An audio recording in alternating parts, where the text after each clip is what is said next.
பிஸ்மில்லாஹிர் ரஹ்மானிர் ரஹீம். புகழ் அனைத்தும் அல்லாஹ் ஒருவனுக்கே உரித்தாகட்டுமாக.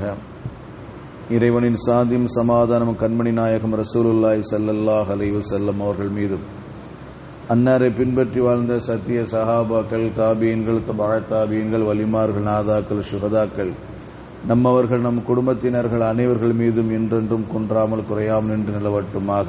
ஆமீன். قال الله سبحانه وتعالى في القرآن العظيم: أعوذ بالله من الشيطان الرجيم بسم الله الرحمن الرحيم قال كلا فاذهبا بآياتنا إنا معكم مستمعون صدق الله العلي العليم. அதற்கு அல்லாஹ், அவ்வாறல்ல, நீங்கள் இருவரும் நம் சான்றுடன் செல்லுங்கள், நாமும் உங்களுடன் இருந்து செவியுறுவோம் என்று கூறினான் என அல்லாஹ் ரப்புல் ஆலமீன் இந்த வசனத்திலே சொல்லித் தருகிறான். இந்த வசனத்துக்கு முன்னால ஒரு 4 வசனத்தை இதுக்கு முன்னாடி நம்ம பார்த்தோம். தொடர்ந்து அல்லாஹ் தஆலா மூசா அலைஹிஸ்ஸலாம் சம்பந்தமா பேசி வருகிறார். அல்லாஹ் சொன்னா, நீங்க மூசா நீங்க ஃபிரௌன்ட்டையும் அவனுடைய சமுதாயத்தையும் போய் பேசுங்க, கலிமாவை எத்தி வைங்கன்னு சொன்னான். அதுக்கு மூசா அலைஹிஸ்ஸலாம் 3 விஷயத்தை சொன்னாங்க. நான் போனோம்னா என்னை பொய்ப்படுத்திடுவாங்க 1, இன்னொன்னு எனக்கு திக்குவா இருக்கு 2, 3வது நான் ஒரு கொலை குற்றத்தில் இருக்கேன், இந்த நிலையில நான் அவங்கள்ட்ட போய் எப்படி பேசுறது அப்படின்னு கேட்டாங்க. அதுக்கு அல்லாஹ் சொல்றான், இப்போ 3 கேள்வி கேட்டாங்களா இல்லைங்களா? அந்த கேள்விக்கு அல்லாஹ் பதில் சொல்றான், கால கல்லா, விஷயம் அவ்வாறல்ல, நீங்கள் இருவர் நம் சான்றுடன் செல்லுங்கள், நாமும் உங்களுடன் இருந்து செவியுறுவோம் என்று சொல்றான். நீங்க போங்க, உங்களோட யார் இருக்கான்? நான் இருக்கேன். இந்த ஒரு வார்த்தை, இன்னா மஅக்கும் முஸ்தமிஊன், நாங்கள் உங்களோடு இருந்து செவியுறுவோம் என்று அல்லாஹ் சொல்றாருமா. இது மிகப்பெரிய ஒரு பாக்கியம் நிறைந்த வார்த்தை. இதை தெளிவா அல்லாஹ் சூரா மரியம்ல ஒரு வார்த்தை சொல்லுவான், கால லா தகாபி இன்னனி மஅக்கும் அஸ்மவாரா. இதே விஷயத்தை அல்லாஹ் வேற மாதிரி சொல்லுவான், நாம் உங்களோடு இருந்து செவியுறுவோம், உங்களை பார்த்து கொண்டிருப்போம், உங்களோட இருந்து செவியுறுவோம், நாம் பார்த்து கொண்டிருக்கிறோம், அதனால நீங்க போங்க, ஃபிரௌன்ட்ட போய் பேசுங்கன்னு சொல்லுவான். அப்ப இந்த வார்த்தை மனிதர்களுக்கு மிகப்பெரிய ஒரு பூஸ்டை ஏற்படுத்தக்கூடிய வார்த்தை. நீங்க போங்க, அல்லாஹ் இருக்கான், நீங்க இந்த காரியத்தை செய்யுங்க, அல்லாஹ் நம்மோட இருக்கான், நீங்க இந்த செயலை செய்யுங்க, அல்லாஹ் நம்மோட இருக்கான், நீங்க இந்த வார்த்தை கூறுங்க, அல்லாஹ் நம்மோட இருக்கிறான். அப்ப இந்த ஒரு வார்த்தை பின்தங்கிய மக்களுக்கு, பொருளாதாரத்தில் எல்லாவது மனித பலத்திலையும் மணிப்பவர்களையும் பின்தங்கி இருக்கின்ற மனிதர்களுக்கு இந்த வார்த்தை மிகப்பெரிய ஒரு பாக்கியம் நிறைந்த வார்த்தை. என்ன செய்யறது? ஒரு காரியத்தை முன்னின்று செய்யலான் இருக்கிறோம், கையில பணம் இல்லை, ஒண்ணுமே இல்லை, என்ன செய்யறது? அல்லாஹ் இருக்காங்க, போங்க, அல்லாஹ் நம்மோட இருக்கப்ப எதுக்கு நமக்கு பயம்? சொல்றோமா இல்லைங்களா? அது ஒரு உத்வேகத்தை ஏற்படுத்தக்கூடிய வார்த்தை. அல்லாஹ் நம்மோட இருக்க, காரியத்தை நடத்த முடித்து காட்டுவோம், அல்லாஹ் நம்மோட இருக்கப்ப என்ன கவலை இருக்குது? அப்ப அல்லாஹ் நம்மோட இருக்கிறான் என்ற ஒரு வார்த்தை போதுமானது. அதற்கு முத்து முகமது ஸல்லல்லாஹு அலைஹி வஸல்லம் அவங்க பத்ர் அந்த சௌரு குகையில் இருக்கும்போது, பிரபலியமான சம்பவம் தானே, சௌரு குகையில் இருக்கும்போது அபூபக்கர் ரலியல்லாஹு கேட்டாங்க, யா ரசூலல்லாஹ், நம்ம குகைக்கு முன்னால் 2 பேர் நிக்கிறாங்க, குகைக்கு முன்னால் 2 பேர் நிக்கிறாங்க, காலை சொரியிற மாதிரி குறிஞ்சால் கூட நம்மளுக்கு பார்த்துருவாங்க, இடுப்பு உயரம் தான் இருக்கு அந்த குகை, அந்த குகையோட அமைப்பை இடுப்பு உயரம் தான் இருக்கும். ஒருத்தர் அவருக்கு இடுப்பு கீழே தான் அந்த குகையே இருக்கும், ஆனா அது உயரமான இடத்துல இருக்கு. கொஞ்சம் கீழே குனிஞ்சு பார்த்தாங்க, நம்ம பார்த்துருவாங்களா யார சூழல்லாம்? பயமா இருக்குத, என்னை பிடிச்சி ஏதாவது பண்ணாலும் பரவாயில்ல, நான் ஒருத்தர் தான் செத்து போவேன், நான் ஒருத்தர் தான் ஷஹீதாவேன், ஆனா உங்களை ஏதாவது பண்ணிட்டு அந்த உம்மத்தை செத்து போயிருமே யார சூழல்லாம் என்று கவலைப்படுவோம். ரசூலுல்லாஹ் சொன்ன வார்த்தை, லா தஹ்சன் இன்னல்லாஹ் மஅனா, கவலைப்படாத தோழரே, அல்லாஹ் நம்மோட இருக்கிறான். எப்படி பாதுகாத்தார் ரசூலை? சுத்தி சூழ்ந்து இருக்கின்ற அந்த இறைமறுப்போடு இருக்கிற பொழுது நபியும் அவருடைய தோழரை தவிர வேற யார் அந்த இடத்துல இல்லை. 3வது அல்லாஹ் இருந்து அவர்களை பாதுகாத்தான் என்று சொன்னால், அவருடைய பயணத்தை பாதுகாப்பான பயணமாக கொண்டு போய் சேர்த்து உலகம் முழுவதும் தீனை கொண்டு அல்லாஹ் தஆலா சேர்த்தான் என்று சொன்னால், அல்லாஹ் நம்மோட இருக்கா என்ற மந்திர சொல்லுதான். அந்த ஒரு வார்த்தை போதுமானது, மனிதர்களுக்கு மிகப்பெரிய உத்வேகத்தை ஏற்படுத்தக்கூடிய வார்த்தை. முன்னால கடல் இருக்குது, பின்னால ஃபிரௌன் துரத்திட்டு வரான், மூசா அலைஹிஸ்ஸலாம் பனி இஸ்ராயீல் இருக்கிறாங்க, முன்னால கடல் இருக்குது. எப்படி போக முடியும்? பின்னாடி திரும்பி வர முடியுமா? முன்னால கடலை தாண்டி போக முடியுமா? என்ன செய்ய முடியும்? கையில மாட்டிக்கொண்டோம் என்று சொன்னார்கள். இன்னா முதரக்கூன், நான் மாட்டிக்கொண்டோம் என்று சொன்னார்கள். யாரு? பனி இஸ்ரவேலர் சொன்னார், நாம மாட்டிக்கொண்டோம், அவன்கிட்ட ஃபிரௌன்ட்ட மாட்டிக்கொண்டோம் என்று சொன்ன நேரத்தில் இன்னமாய ரப்பி சயஹ்தீன், நிச்சயமா அல்லாஹ் என்னோட இருக்கிறான், எனக்கு வழியை காட்டுவான்னு சொன்னாங்க. யாரு? ஹஜ்ரத் மூசா அலைஹிஸ்ஸலாம் சொன்னாங்க, அல்லாஹ் நம்மோட என்னோட இருக்கிறான், அவன் எனக்கு வழியை காட்டுவான், நீங்க கவலைப்படாதீங்கன்னு சொன்னாங்க. கையில் இருக்கிற கைத்தடி அடித்தார்கள், கடல் பிளந்து வழி விட்டது. அந்த கடல் பிளந்தது, மூசா அலைஹிஸ்ஸலாம் அவர்களுக்கு வழியை கொடுத்தது என்று சொன்னா, அப்ப அல்லாஹ் நம்மோடு இருக்கிறான் என்ற ஒரு வார்த்தையே போதுமானது. நமக்கு மிகப்பெரிய ஒரு பாக்கியம் நிறைந்தது, மிகப்பெரிய ஒரு சாதனையை நிகழ்த்தக்கூடிய வாய்ப்பை அல்லாஹ் தஆலா தருவான். அந்த வார்த்தை சொன்னால் போதுமானது. அந்த வார்த்தையின் அடிப்படையில் நம்ம செயல்படணும். ஹஜ்ரத் அபூ உமர் பின் கத்தாப் ரலியல்லாஹு தஆலா அன்ஹு அவர்கள், இது எல்லா விதத்திலும் அல்லாஹ் நம்மோட இருக்கான்னு நினைக்கிறோம். நமக்கு கஷ்டம் வரும்போது மட்டும்தான் அல்லாஹ் நம்மோட இருக்கான்னு நினைச்சு பார்க்க கூடாது.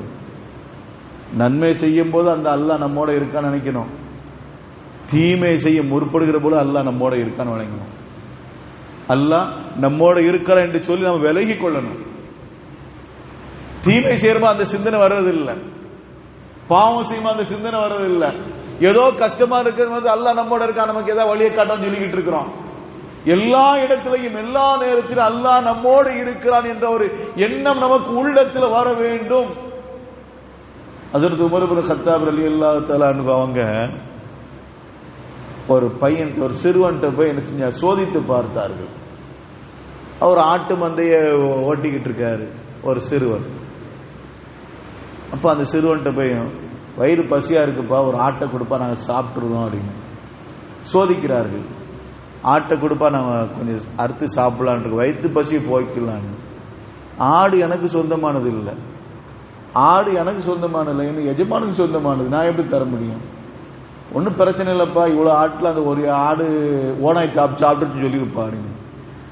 இந்த இவ்வளோ ஆட்டில் ஒரு ஆடு பிரிஞ்சு வச்சு ஓனாய் சாப்பிட்டுருது, உங்க எஜமான் இங்கேயா இருக்கிறாரு? இல்லை இல்லை, அப்படி கொடுத்துரு, நம்ம சாப்பிட்டோன்னா கொஞ்சம் காசு தாராடிங்கன்னாங்க. அப்போ அந்த சிறுவன் சொன்னானா, பிரச்சனை இல்லை, எங்க எஜமான இந்த இடத்துல இல்லை, ஓனாய் சாப்பிட்டுன்னு சொல்லிடலாம். ஆனா இந்த எஜமானுக்கு எனக்கும் எல்லாத்துக்கும் எஜமானா இருக்க அல்லாஹ் மறைச்சிட முடியுமா? அல்லாஹ் நம்மோட இருக்கிறானே, அந்த அல்லாஹ் எப்படி மறைக்க முடியும்? மறுமை நாள் அல்லாஹ் தஆலா கேட்டேன் என்ன பதில் சொல்றாரு? என்னுடைய சமுதாய மக்களிலே அல்லாஹ்வுடைய அச்சத்தோடு வாழக்கூடிய மனிதர்களும் இருக்கிறார்களா? இந்த அளவுக்கு பகிரங்கமாகவும் ரகசியமாகவும் பேணி பாதுகாக்கக்கூடிய அல்லாஹ்வுடைய அச்சத்தோடு இருக்கக்கூடிய சமுதாய மக்களுக்கு நான் தலைவராக இருக்கிறேனா என்று ஆச்சரியப்பட்டு போனார்கள் ஹஜ்ரத் உமர் ரலியல்லாஹு தஆலா அன்ஹு அவர்கள். சோதிப்பார்கள். பிரபலியமான வரலாறு ஒன்று சொல்லுவாங்களா இல்லைங்களா? ஒரு வீட்டு வழியா நைட்டு போனாங்க. போகும்போது நைட் நேரத்தில் அவங்க மாறுவேடம் தான் இருப்பாங்க. யார்? உமர்லாத்தில் அவங்க மாறுவேடம் போட்டு அப்படியே ஊரா சுத்துவாங்க. சமுதாயம், நம்முடைய தலைமைக்கு ஏதாவது குறை இருக்குதா, மக்கள் ஏதாவது பாதிக்கப்பட்டிருக்கிறாங்களா என்பதை அறிவதற்காக வேண்டி நகர்வலம் வருவார்கள். அப்படி வரும்போது தான் ஒரு வீட்டில் ஒரு அம்மாவும் மகனும் பேசிக்கிட்டு இருந்தாங்க. அம்மா சொல்றாங்க, மகளே பாலை கறந்துட்டியா? கறந்துட்டேன். அந்த பாலில் தண்ணியை ஊத்து அடிக்கணும். அந்த அம்மா. மக சொல்லும், தண்ணியை ஊத்துனா, தண்ணி ஊத்தக்கூடாது என்பது உமர்லாத்துல ஒரு சட்டம். பாலில் தண்ணி கலக்கக்கூடாது, அப்படியே பாலை விற்கணும். இன்னைக்கு தண்ணியில பாலை கலக்குறாங்க, பாலில் தண்ணி கலக்கிறது இல்லை, தண்ணியில பாலை கலக்குறாங்க. ஆனா உமர்லாத்துல சட்டம் பாலில் தண்ணியை கலக்கக்கூடாதுன்னு சொல்லி. அப்ப அந்த அம்மா மக சொல்ற, பாலில் தண்ணியை கலக்கக்கூடாதுன்னு சொல்லி உமர்லாத்துல சட்டம் போட்டிருக்கிறாங்க, இதுல நாம தண்ணி ஊத்தக்கூடாதுமான. பரவாயில்ல, உமர் இங்கேயா இருக்கிறாரு, நேரம் நல்லா தூங்கிட்டே இருப்பாருல்ல, அதனால தண்ணியை கொஞ்சம் ஊத்து, தெரியாம போகுது, 10 லிட்டர்ல 2 லிட்டர் தண்ணி ஊத்துனா தெரிய போதா, ஊத்துமா அடிக்கணும். இல்லம்மா ஊத்தக்கூடாம, உமர்லாத்துல சட்டம் ஊத்தக்கூடாதுன்னு சொல்லி. ஆனா உமர் இங்க இல்லையே, கேட்டுக்கொண்டு இருக்கிறார்கள்.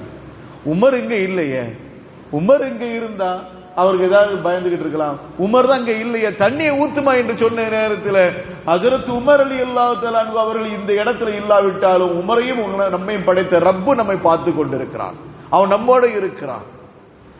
உமரையும் எல்லா மக்களையும் படைத்த ரப்பு பார்த்து கொண்டு இருக்கிற பொழுது எப்படி தண்ணி ஊத்த சொல்றமா? மறுமை நாள் அல்லாஹ்வுடைய சன்னிதானத்துக்கு முன்னால எப்படி நாம நிக்க முடியும்? இந்த குற்றத்துக்கு எப்படி நாம் பதில் சொல்ல முடியும் என்று மகள் சொன்னான். மறுநாள் காலையில் அரசவைக்கு அந்த 2 பேரும் வர சொன்னாங்க. மகளையும் தாயும் வர சொன்னாங்க. அந்த மகள்கிட்ட சம்மதம் கேட்கிறாங்க. என் மகனை திருமணம் முடிச்சு தரியம்மா அப்படிங்க. என் மகனுக்கு உன்னுடைய மகளை திருமணம் முடிக்கிறியாமா? இறையச்சு எங்க போய் சேர்க்குது பாத்தீங்களா? குடிசையில் இருந்த ஒரு பொண்ணுக்கு ஜனாதிபதி மாமனாரா வர என்று சொன்னா அப்ப இறையச்சம் எந்த உலகத்துக்கு நம்மை கொண்டு சேர்க்கிறது என்பதை நாம் பார்க்க வேண்டும். அப்ப அல்லாஹ் நம்மோடு இருக்கிறான் என்ற எண்ணத்தை நாம் அதிகமாக ஊட்டிக் கொண்டிருக்க நமக்கு சொல்லிக் கொண்டே இருக்க வேண்டும். எல்லா நிலையிலும் பாவம் செய்கிற போதும் சரி, நன்மை செய்கிற போதும் சரி, ஒரு காரியத்தை முன்னின்று நம்ம நடத்தும் போதும் சரி, அல்லது ஒரு மிகப்பெரிய ஒரு காரியம் நம்மளால் சாதிக்க முடியாது என்ற நிலையில் இருக்கும் போதும் சரி, அல்லாஹ் நம்மோடு இருக்கிறான் என்பதை நாம் உள்ளத்தில் சொல்ல வேண்டும், ஆழமா பதிந்து கொள்ள வேண்டும். அதைத்தான் இந்த வசனம் நமக்கு சொல்லி தருகிறது. அல்லாஹ் ரப்புல் ஆலமீன் நம் அனைவருக்கும் கிருபை செய்வானாக. வாஹிரு தஅவானா அல்ஹம்துலில்லாஹி ரப்பில் ஆலமீன். சுப்ஹானல்லாஹி வ பிஹம்திஹி சுப்ஹானக்கல்லாஹும்ம வ பிஹம்திக அஷ்ஹது அல்லா இலாஹ இல்லா அன்த அஸ்தக்ஃபிருக வ அத்தூபு இலைக. سبحان ربك رب العزة عما يصفون وسلام على المرسلين والحمد لله رب العالمين. صلى الله على محمد صلى الله عليه وسلم. صلى الله على محمد صلى الله عليه وسلم. صلى الله على محمد يا رب صل عليه وسلم. السلام عليكم ورحمة الله تعالى وبركاته.